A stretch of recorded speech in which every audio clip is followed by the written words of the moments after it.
Welcome to the Healthy Careers Podcast, where we help healthcare providers succeed on purpose. We take a conversational approach in learning from others who have been there and done that. Join us as we share expert insights from real people who are just like you, because we believe that success isn't just a destination, it's an intentional journey, and you don't have to do it alone. All right, welcome back to the Healthy Careers Podcast. I'm your host, Maddie, and today I have a special guest, Justin Clements, who's with me as the Chief Strategy Officer with Ascend Dental Alliances. And also, he's going to be doing a new venture that we'll talk about a little bit on this podcast today, but excited to have you on the show. Yeah, awesome. Super excited. I know I've always been like randomly tuning in, and then I was like, oh, you know what? Like, maybe we should just be on it and see if I can do anything with it. So here we are. Exactly. You know what? Anybody can be a guest on this if they've got something to talk about and they've, gone from point A to point B. It's always a story worth sharing for sure. And you've got an interesting one and a successful one at that. So excited to, tell our listeners about that and how you have gone from starting out your career working in sales at Sprint to now being a C-level executive within healthcare. I guess just kind of give us your elevator pitch, if you will. Yeah, elevator pitch. So I don't want the whole story yet. So elevator pitch really is, my upbringing was kind of like you work for your money and you just work. The whole concept of college and higher education wasn't really discussed. And so that was kind of what I knew. And so, right in high school, I just took to working as hard as I could and started in cell phone sales. I don't even remember how I got into it, but I just knew that I loved talking to people and, spent probably 5 years in that. And then at one point with my wife at the time, well, she wasn't my wife at the time, but she is now. We said, like every other millennial will say, I want to get out of retail hours, right? Like I don't want to work weekends and evenings. So that led me down this path to apply randomly to a corporate dental company.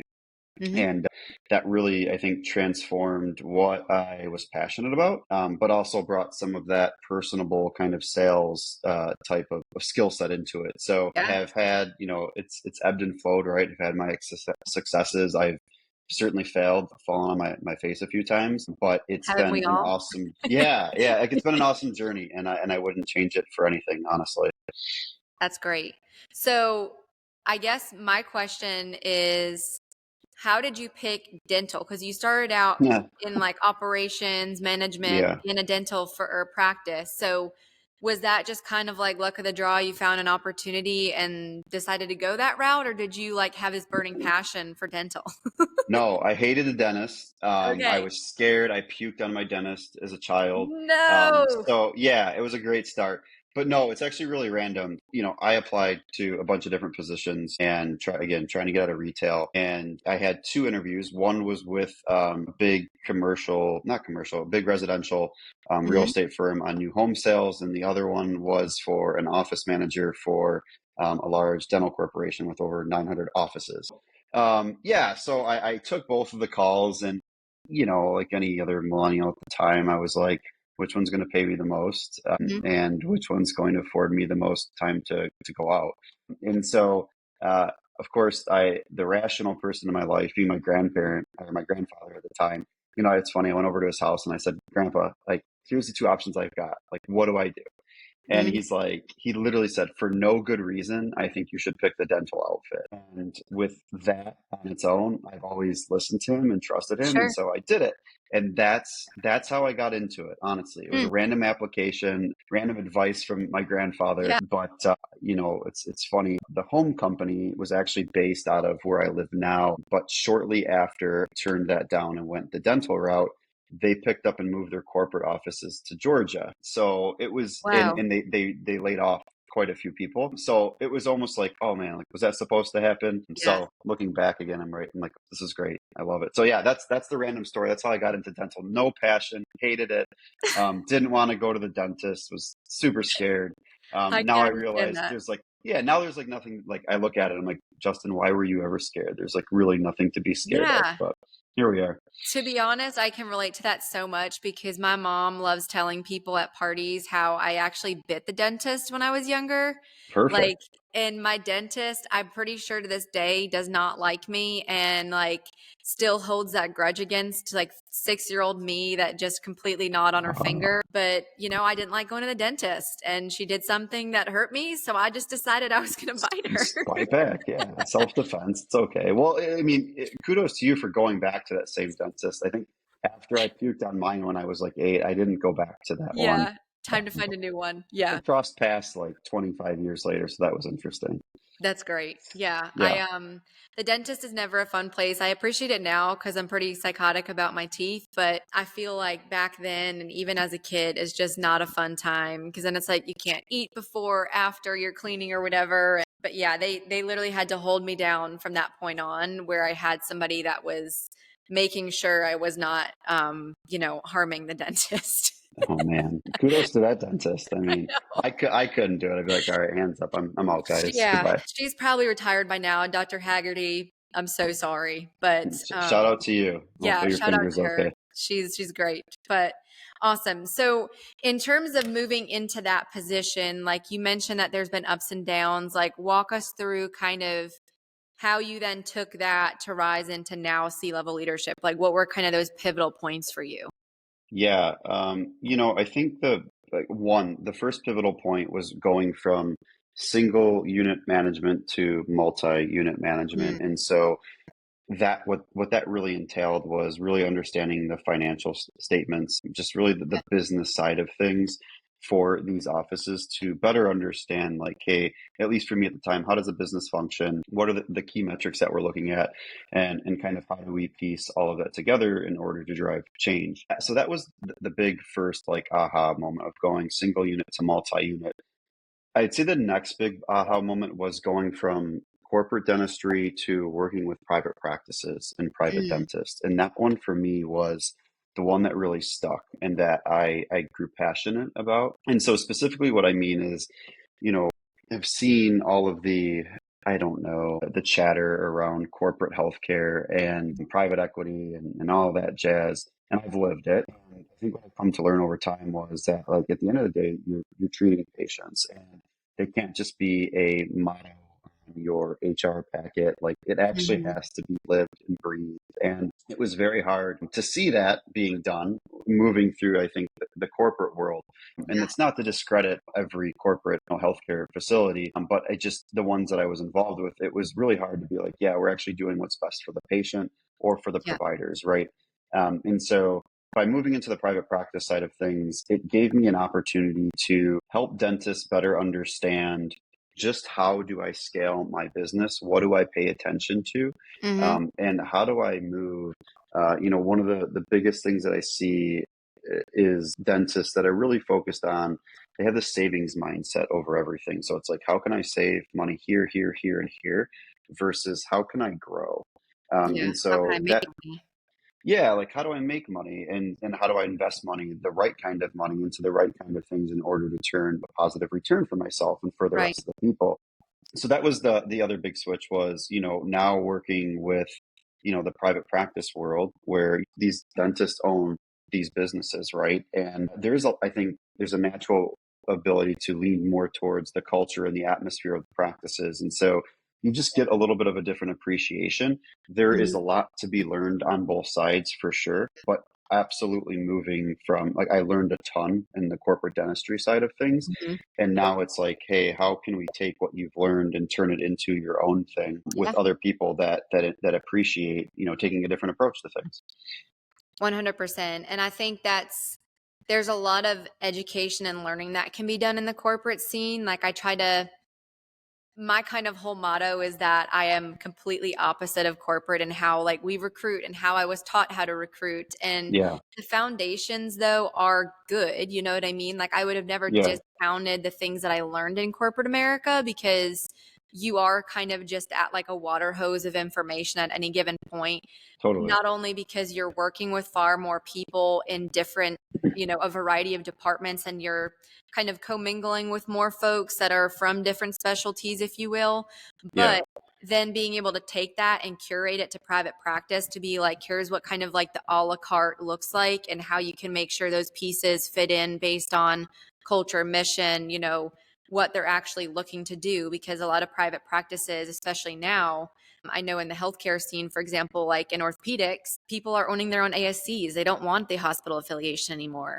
Yeah, And that allows them to give partnership options to their, providers that are coming on board who can buy into it. And so there's more totally. freedom and there's So more awesome. scalability factor without having this like corporate red tape from some large hospital system that is really only looking at the bottom line anyway and not really thinking about the people or the heart of what you're doing for patients. So, Yeah. No, it's so true. And I think, for me, I didn't go to college, right? And mhm, so like for me, taking this experience from corporate America was yeah, almost like my version of like an MBA, right? The yeah, experience route. So I definitely have a lot of appreciation for it. But the other side, quote unquote, is for me. I yeah, really enjoy, helping individual dentists or even physicians thrive and really just like partnering with them in a unique way that allows for them to, again, see things differently, to yeah, help grow differently, but to do it in a smart way.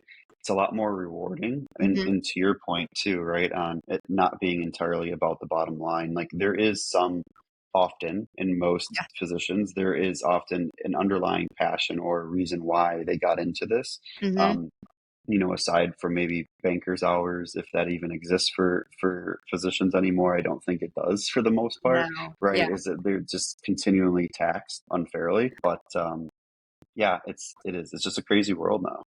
It is. And I think that there's a lot of people, and this will kind of shift into what the bulk of what we want to talk about today on the podcast is there's a lot of people that I think are saying, you know what, like the corporate America gave me a really solid foundation. I talked to a physician last week and she was like, it gave me that stability first out as a physician in my career to get my reputation up and to have that patient volume to the point where like you weren't starting from scratch and having to build kind of your own brand around, hey, come to me rather than these other 20 docs in the area. But I think a lot of people are realizing, especially through layoffs and just changes in the healthcare system now with reimbursement rates, that they're like, okay, I need to be able to define who I am outside of who I work for. Like, I need to Totally. have my own brand. I need to be able to go and do this independently, whether it's as a consultant or just in general, like not taking away from the practice that you work with, but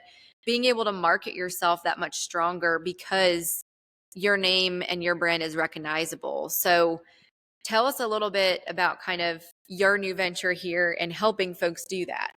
Yeah, so I love this one. And again, this one was a big passion for me. So I'm Yeah. still absolutely 100% dedicated to the dental piece and working with Ascend. But on the side, what I really noticed, and I'm a huge fan for integrative and functional medicine. I think the whole root cause approach, better understanding your body, and what are all these Yeah. other factors that you can alter or change to help Mhm. benefit your overall health. Like that for me, I'm a numbers guy, and so it's like the science behind that really makes sense to me. And as I was going through this process of trying to figure out who do I go to for help, like I struggled and I still do with anxiety for the past like 15 years. But then Yeah. it led to other things, and I'm like, come on, like there has to be something underlying. It happened one day. What is it? Yeah. Um, and so when I was searching for providers and trying to find one, it was really hard because in the corporate healthcare system, they've got their corporate website and Mhm. then these really templated bios on the doctors and an Yes. 800 number to call, and or a form to fill out where they don't get back to you for a couple of days on if you want to be a new patient. And I'm like, this is a terrible experience. If I'm a patient and I'm looking for help and I want to be understood and heard, we connect with other people, right? Not necessarily with corporate websites that are Mhm. extremely templated. And so as I'm searching and I'm finding these individual physicians that are running their own practices, I find myself going down this hole of Google, TikTok, Instagram, right? I think that the latest statistic is 75% of Gen Z folks are using TikTok as their primary search method.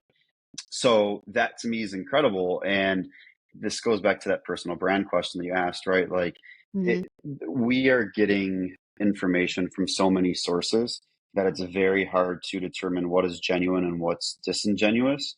Yeah. And I think if you are a provider and you are able to build your own online brand around what it is that makes you tick or makes you special, I Yeah. think you have a lot more opportunity to organically attract the patients that you're seeking to attract by Hmm. doing so.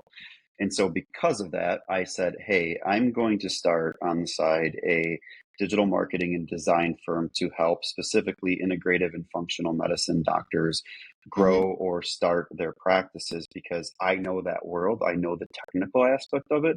Let Yeah. me share that knowledge and not do it to where it's like an arm and a leg cost wise, but Yeah. where it makes sense for both parties and help walk them through that because there are a ton of clinicians out there that are providing really great content. And there's also a lot that aren't. You know, you go to Yeah. a website and it's completely dated.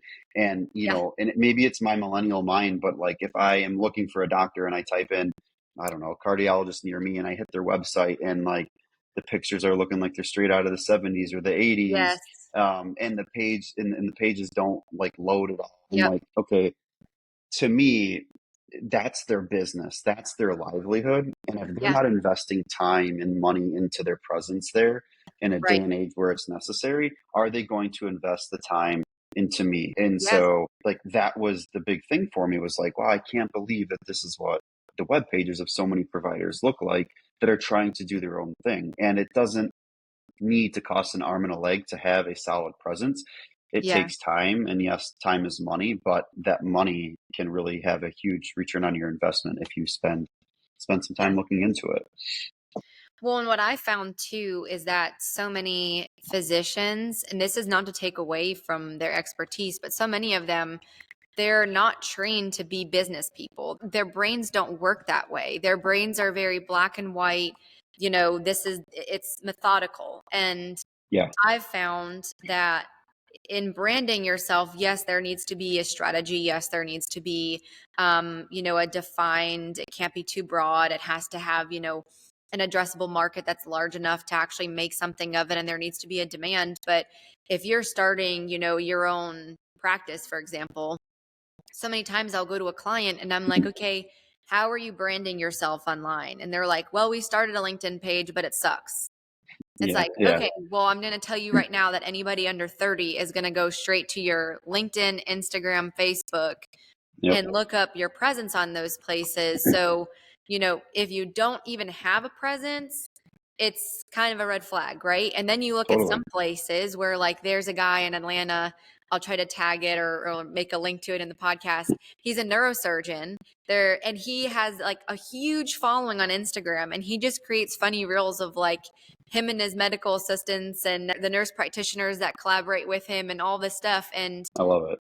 I'm sure he has no problem hiring folks because his brand speaks for itself. And I think that the more people realize that you have a brand, whether your company defines it for you or you build it for yourself, and you are your own personal brand, so you can't hold your employer so closely to your identity. Yeah, Um, because overnight, especially in some industries, like that identity could go away, and then who are you online, right? Are you just totally. a software engineer at Microsoft, or are you Brad, who's got 20 years of experience, and here's your specific way of how you go about things in the tech stack that you work in? And I just think people completely undervalue branding themselves correctly. Totally. It's super important. I mean, honestly, like looking back and not having that college degree, and I think nowadays it's not as relevant Yeah. unless you're going to be like a licensed professional. Sure. Um, but back then it was like that was the way that I got all the jobs that I got was like networking, right? And it was Mhm. like back then it was MySpace, right? Like we're not doing anything on MySpace to promote our personal brand. Like, What hey, was yeah, the I'll put song up. that was on your profile when you first logged in? Because mine was Oh, it's a good Pump It question. by Black Eyed Peas. Mine was probably some version of a T-Pain or Flow Rida song for sure. It was constantly changing, but T-Pain was big. Yes. And I just remember in Flow Rida, they were all great. And I remember like my top 8 and customizing that page. And it's funny because like, okay, I was making my own personal brand then, but like Yeah. the networking and everything, like I've been a huge proponent for like everybody building their own personal brand because at the end of the day, that's all you have to hold on to. And it's funny, like I was talking to our internal recruiter at one point, and she was asking for advice around how do you think I should approach and find these type of candidates. Yeah. And I asked, like, what is your presence like on Facebook? And I don't have it.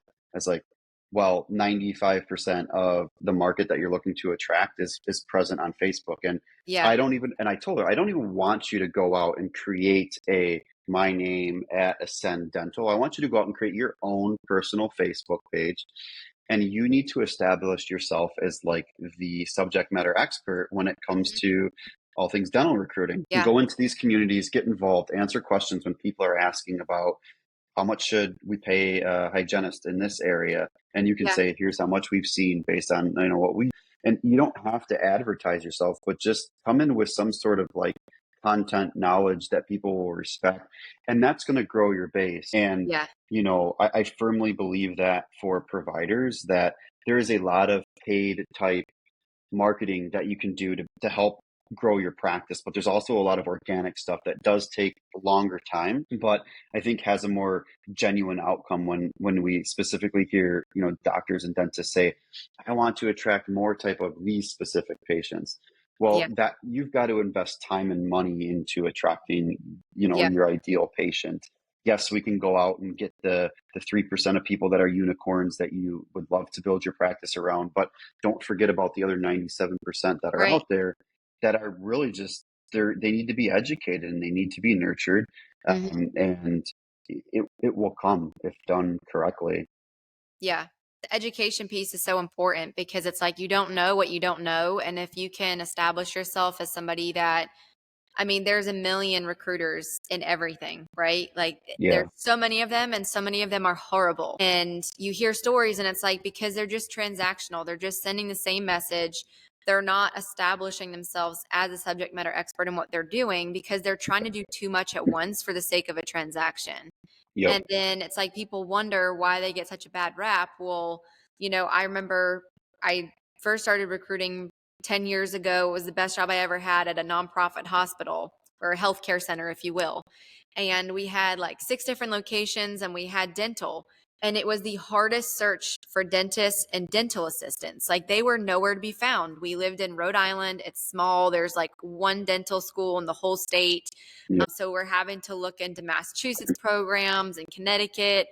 And ultimately, we ended up having to train a lot of dental assistants that were either medical assistants and yeah, we certified them and or, relocate people from out of state. I started calling job ads for other dentists knowing that like if they're hiring, they yep, likely have the people that we need because they're yeah, also growing. So totally. it's about getting creative with things, but also like you said, you can't just do what everyone else is doing and expect to yield different results. No, for sure. Like there has to be something that's unique to it. And I Yeah. think, in dentistry, we see this oversaturation of general dentists in a lot of different areas. And so I always come back and I'm looking at them like, what is like, again, what's unique to you and what you're doing? Is it a particular service? Is it a way that you provide the service? Yeah. And to your point, like following that doctor in Georgia, the neurologist, that's got like this really fun page, right? Mhm. It's funny because I was trying to, I was thinking earlier about what is the best mix between like funny and educational content for a provider, because I love both. I lead by humor. I love that part. But I Yeah. also love to be educated. And I'm like, having a good mix of that is really helpful to your Yeah. point from a staffing standpoint. If you're seen as lighthearted, genuine, you're funny, you have a good time, more people are going to want to work for you. But if you're also seen on the professional side when it comes to patients as somebody who really knows what they're talking about, who's Right. seeing a lot of these cases and who is showcasing the result of their cases that they're doing, um, that is like, that's awesome. Like Yeah. it's a really, again, consistent, unique experience for anybody that's hitting this brand, and it can be extremely rewarding from a staffing and a patient Yeah. perspective. Yeah. And I think, like you said, the people who are wanting to do it and you go to their page and you see nothing, right? And you're like, this kind of speaks to their credibility, if you will. Like they could be a brilliant cardiologist, but there's a lot of brilliant cardiologists, and I would argue that most of them would have to be really good at that to be able Yeah. to continue on. I mean, if their health grade ratings are good and all that stuff, they're still in practice. There's no Yeah. malpractice going on. Like, chances are you're good. But I think when it comes down to some of the other things that maybe people see as more like elective type of stuff, they are going to do a little bit more, probably be a little bit pickier, if you will, when it comes to the Totally. branding side of things, right? Like, if I have to have brain surgery, like, I really don't give a what your social media looks like. Like, you better be the best Totally. dang brain surgeon there is. But Yeah. if I'm going to have my, now I don't get this done, but I'm sure at some point I will in life. If I'm going to get Botox, I'm not Yeah. going to go to the gal that has absolutely no before and after pictures on her Instagram Totally. or TikTok of her doing Botox. So Yeah.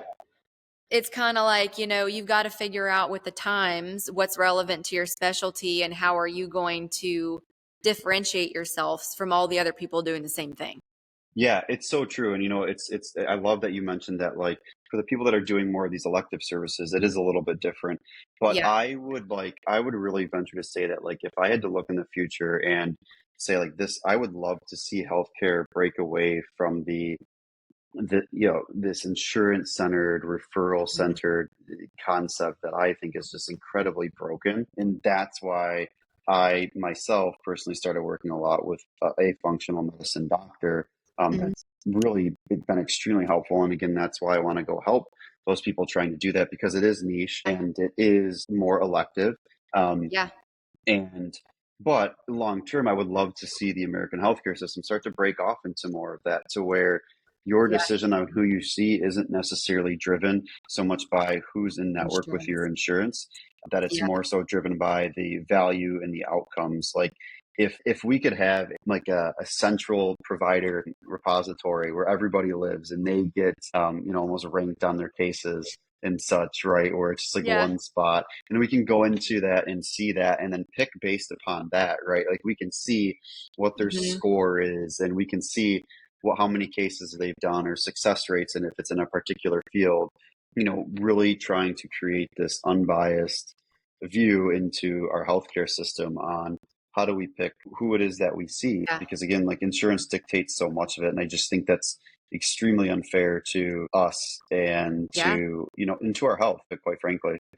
It is. And I think that insurance has kind of controlled that factor. Like, I'm very much so somebody, like you mentioned, having anxiety. Like, I grew up having anxiety. I had clinical, like, diagnosed OCD to where I was at a therapy place 2 times a week. And the huge push was like, get on medication, get on medication. And I remember my mom was like, she's not getting on medication, so let's drop that. Like, Awesome. we're going to sit here on your couch for as long as we need to until she has the mechanisms to be able to overcome this mentally. Like, we're going to rewire her brain and make it happen. Yeah. And, so many people, the healthcare system as a whole has just resorted, even from a surgical perspective, of like, go for surgery versus, like, I don't know, for a knee, you could get PRP and do PT for a while to see if that helps, at least make you asymptomatic for certain things or pain. And I think more people are veering that way of like, I don't want to have just medications and pharma pushed on me. I want to get to the root cause and understand why this is happening,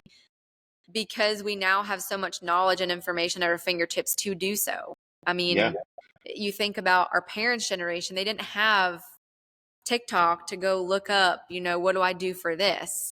And you can get a bunch of natural supplements, or like what food you can supplement to get certain minerals and No, vitamins that I you're. will say though that, like, I love that we have this ability, but I also am really starting to loathe the amount of people that are coaches, and Misinformation. there's so much like a lot of now, and there's a Yeah. lot of misinformation, and people who have gone out, they've ran a random certification course for 20 hours and they've gotten a certificate, and now they say that Yep. they're certified this, that, and the other.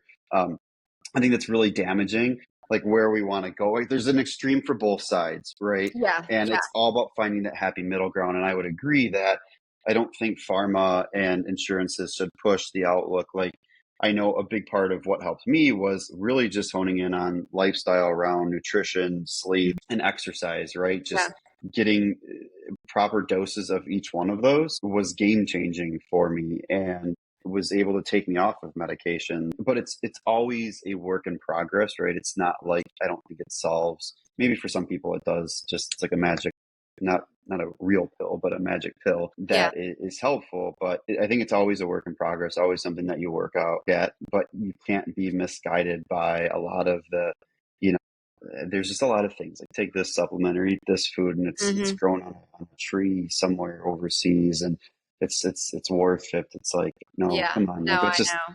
I love the science behind medicine. And as our, Gen Z and the millennials really are looking at healthcare from a different angle Mhm. than the boomers were. And so if the system doesn't change over time to that, I think a lot of people will be left out and a lot of people will going alternative routes Yeah. through private practices, whether it's, a direct primary care. I've been chatting with a lot of providers that are doing that, which I think is awesome. But I Yeah. think that there will be, there's this time where people are you're going to burn through different styles of how we're giving treatment. We're going to learn what works, what doesn't work. As long as it continues to innovate and change, I think that's for the Mhm. better of everybody. For sure. And there's so much innovation coming out with like, dare I say AI, but there are Oh still stuff boy. happening. Like Yeah. just from a technical standpoint, if you look at surgeries and I talk to somebody who's using robots to do spine surgery and I'm like, this is beyond me, but I guess that's freaking awesome. It's really great. I mean, they're in the dental space. A lot of it really, from an AI perspective, is just an AI overlay on top of images, X-rays, to be able to tell different depths, measurements, Oh, cool. fine decay. So what's really cool is that it really almost gives like an unbiased view into the patient's mouth. So when a Mm, dentist is talking side by side, saying, "Here's why I think you need a crown. Here's why I think you need a filling here," the AI is really able to outline and show and measure yeah. and give data behind why it is that we need that, which is really cool. Like, not every form of medicine has the opportunity to Mm-mm. utilize X-rays or things Yeah. of that sort where you can apply something like that. But the Oh, robotic stuff is pretty wild too.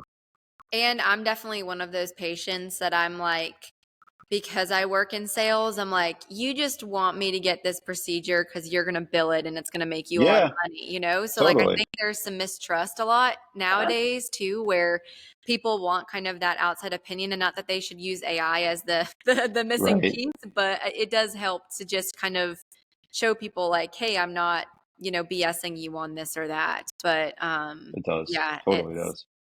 it's interesting for sure. And I've seen people, like, my favorite thing now on TikTok, because I'm a shameless TikTok scroller Just keep before scrolling. bed, is these people that have like trauma, and these women, well, men and women, that like sit there with their hands over them and start making a bunch of noises, and they're like releasing the trauma, and I'm like, what Energies planet are coming we out. on?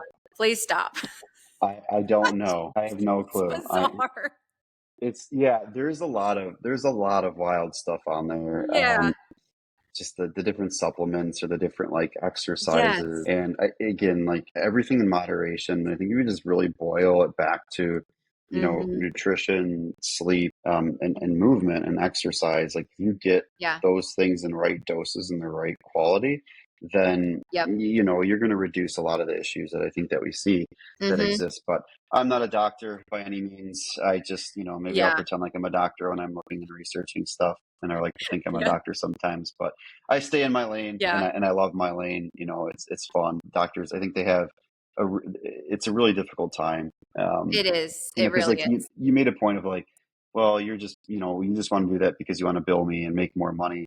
And like that really, again, is like driven by the insurance company and the extremely low reimbursement Hmm. rates. And it's like a lot of them, like these reimbursements are atrocious. And just looking at it, when I Yeah. looked at when I looked at what the allowed amount was for a sinus surgery that I had done and what the provider got paid versus what the hospital got paid, um, Was ridiculous. and I look at what's like a dental crown, which is 60 to 90 minutes, depending on who you see. Sometimes they're getting paid more to do this dental crown. And so I'm like, this is absolutely crazy to me. Yeah. Sorry, I have this insurance. Yeah, But why do you even have it? these Well, are the options. Yeah, like these are the options that I'm presented. Like I have to have insurance, and yeah, here's what I'm offered. Yeah, that's a whole nother thing as well. yes, it is. And I love the people too that don't have insurance and then the hospitals just pay for them to get it done because they don't have insurance. It's like, so the people that are getting the insurance have to pay. Doesn't make any sense to me, but Yeah, it's all an offset, right? And it's but funny how this whole thing works. They figured it it out, is. right? They have. Yeah. Awesome. Well, this has been great. I'm going to link Justin's information below so that you can check him out if you are integrative and let me make functional or integrative Yes. provider that is maybe thinking about either beefing up your brand online, your presence, or starting to actually create that. Definitely reach out to him and I'll make sure his information is below. But outside of that, thank you so much for joining us on the Healthy Careers podcast. Yeah, it was awesome. It was fun. Thanks a lot for having me, and hopefully I'll be able Yeah. to talk to some more people after this and just have a good conversation with them. Yeah, definitely. For sure. Thanks, everyone. Enjoy the rest of your day. Thanks for listening to the Healthy Careers Podcast, where we provide a platform for you to ask hard questions and get real answers. If you enjoyed this episode, don't forget to subscribe and share it with your friends. Stay tuned for more episodes every other Friday at 7 a.m. Eastern.